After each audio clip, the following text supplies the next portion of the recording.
People. K0CK,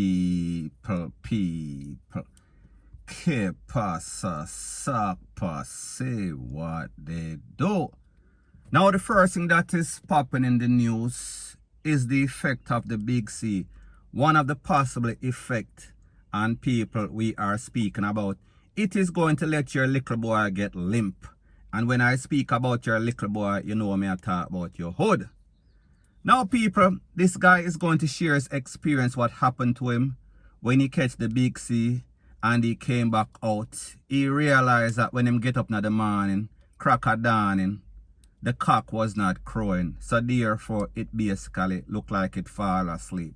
Now people, this man is saying that he has been always potent for a little while since he was a little youth. However, it seems as if since him catch the big C, nothing go on for him and he's not able to satisfy his lady. And he is kind of concerned. So people, I am going to let you take a listen, take a look, and then I'll give my piece. Hi Jamaica, this is Craig Powell, COVID survivor, and I want to let you guys know since I've gotten COVID, I no longer get the morning wood.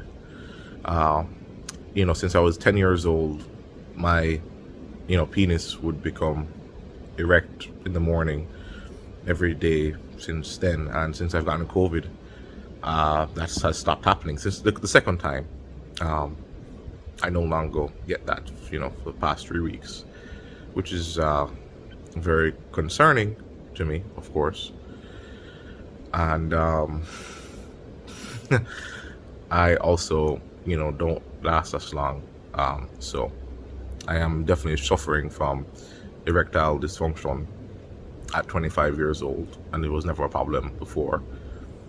And I want to share this with you guys because, even though it's deeply private and a personal thing, I thought it'd be better because I want people to get the vaccine so they know the real consequences of this COVID thing. I was talking to someone and he said to me he doesn't want to take the vaccine because he's afraid of fertility. And I said, look, listen here, if you get COVID, you can die and you definitely won't have any children. Or you can be like me and your body don't stand up. And, that way you're not getting children either. So COVID can take away your ability to enjoy certain stuff, and it has taken away my ability to perform as a man, which is really rough. So despite everything else, I could have died, all that, but right now that's not working.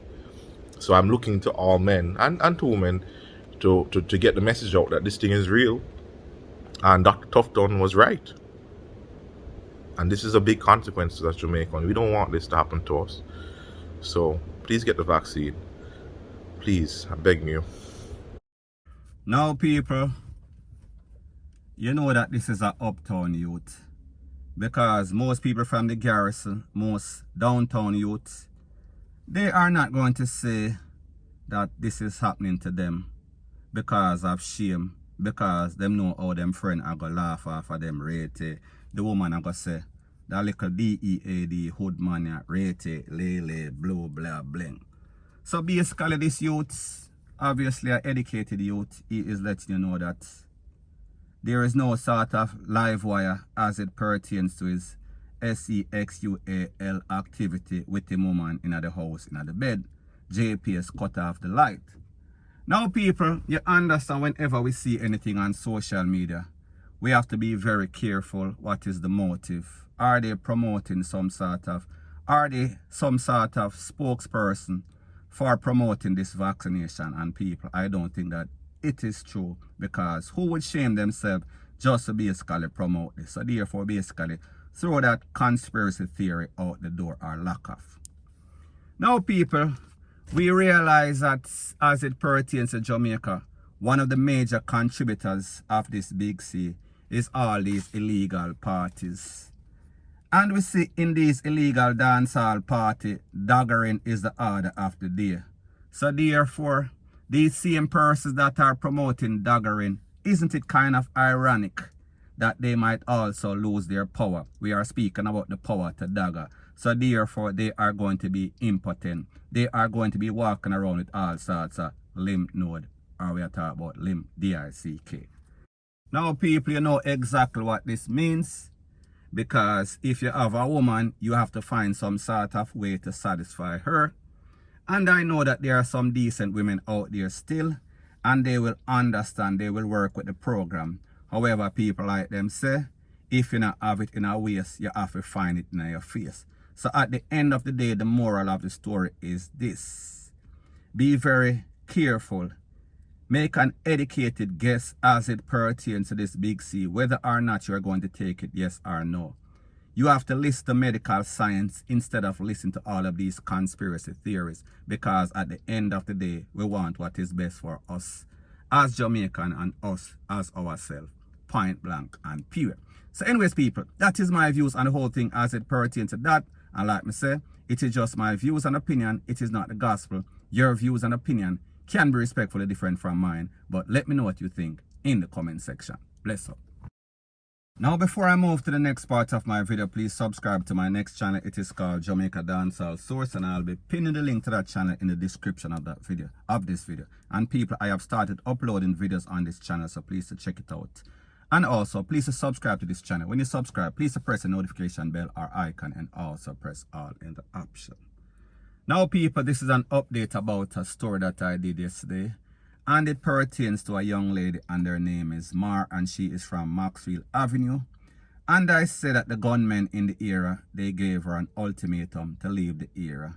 And it is said that maybe about 48 hours ago, she picked up 10 pieces at about 8 p.m. from a couple of 9s. So now, people, like me say, they told her she had to leave. However, I am getting more information, and it is said that this lady, she went, some men did something, and she was a part of the witness protection program. So therefore, she went on the identification parade, and she pointed out one of the men, and the man gets sentenced maybe about a day or two ago. So therefore, this is the retaliation. Now, people, when we hear of stuff like this, it only shows you how stupid these criminals are, because you know, so this lady is a witness. You know, so this lady identified you. So therefore, if the police have any sorts of sense and are going to do their job, they would know that this lady was taken out. The motive was because she was a witness. Now, people, like I said, she used to live in Maxfield Avenue, and she left because of threats. And she went to live in a place called Union, which is close to 2 miles. We are speaking about Delacree Park, I think the name of the place is. And they came and they blazed her up. She got at least 10 pieces. So we can only come to the logical conclusion that they fired more than that X amount of rounds. Now, the thing that is very troubling about the whole thing is that this lady was in the witness protection plan, our program. So that means that she should have some sort of police security, especially when it comes down to the big part of the case wherein somebody is getting sentenced, because you know that these thugs, they get in their feelings for all sorts of petty stuff, especially when them know say one of their crony is going away for X amount of decades, especially when they know who the witness is, especially when she have to take away herself from Maxfield, especially when she is living or hiding supposedly down the road, down the block. So people, this lady basically made an error in the fact that she decided to leave somewhere after getting threats, and she went close. She was in close proximity. So therefore, the people them know exactly where she was. So therefore, it was not hard for them to figure out where she was, because people, you know, so these thugs, they have all sorts of information. They have all sorts of intelligence. And sometimes this said intelligence is coming from the popo themselves, because we know, say, there are some good cops, and big up all of my good cop friend them will link me up on WhatsApp, Rete, Lele. I am not speaking about you for sure. However, you have some people that are some rogue in everything. Any kind of profession you have rogue, including the popo. What's are the popo them in Jamaica. So I say this to say that if the program puts somebody in there, they are supposed to make sure that them do everything to protect these witnesses. It is not just about when the court is going on or the case is going on, and after the person gets sentenced, they don't have anything to do with you anymore. So people, we say that might be the case in this case. So people like me say, this is word on the street, and whenever I get credible information from the street, I always speak about it. I could also play the voice note. However, whenever I play these voice notes, because I have to manipulate them, persons don't hear them clearly. So therefore, I am telling you exactly what is going on, as it was said to me in full details. Don't add or take away none. Point blank and period. So people, at the end of the day, I am saying that the system failed this lady. She lost her life, and now her family is in mourning, because people remember, these people, them have picnic, them have mother, them have father, them have relative, them have friend. And you listen to the audio that I let you listen to yesterday in that video. You heard persons were crying, and they were saying that there's going to be some sort of retaliation. So people like them say, these things, these gang activities, they never end. There's always going to be some sort of reprisal and retaliation. Point blank and period. So anyways, people, that is my views on the whole thing as it pertains to that. And like me say, it is just my views and opinion. It is not the gospel. Your views and opinion can be respectfully different from mine. But let me know what you think in the comment section. Bless up. Now, people, the next thing that is popping in the news, it is called breaking news. And based on information from the Popo, it is said that a man identified as Taranio Mackenzie, he was shot and killed by gunmen just a few moments ago in a place called Blenheim District. We are speaking about Newport, we are talking about Manchester. Now, also based on the information from the Popo, it is said that Mr. Mackenzie, he is from a place called Greyground in the parish of Manchester. And he is said to be the cousin of an infamous gangster, and we are speaking about Rohan Boomhead Smiley. So people, you understand what is going to happen. We are speaking about gang affiliation. We are speaking about gang hit. We are speaking about we can expect all sorts of reprisal. So anyways, people, like I said, this is breaking news. And as soon as I get more pertinent information, I'll be sure to divulge ASAP. So anyways, people, that is my views on the whole thing as it pertains to that. And like I said, it is just my views and opinion. It is not the gospel. Your views and opinion can be respectfully different from mine. But let me know what you think in the comment section. Bless up.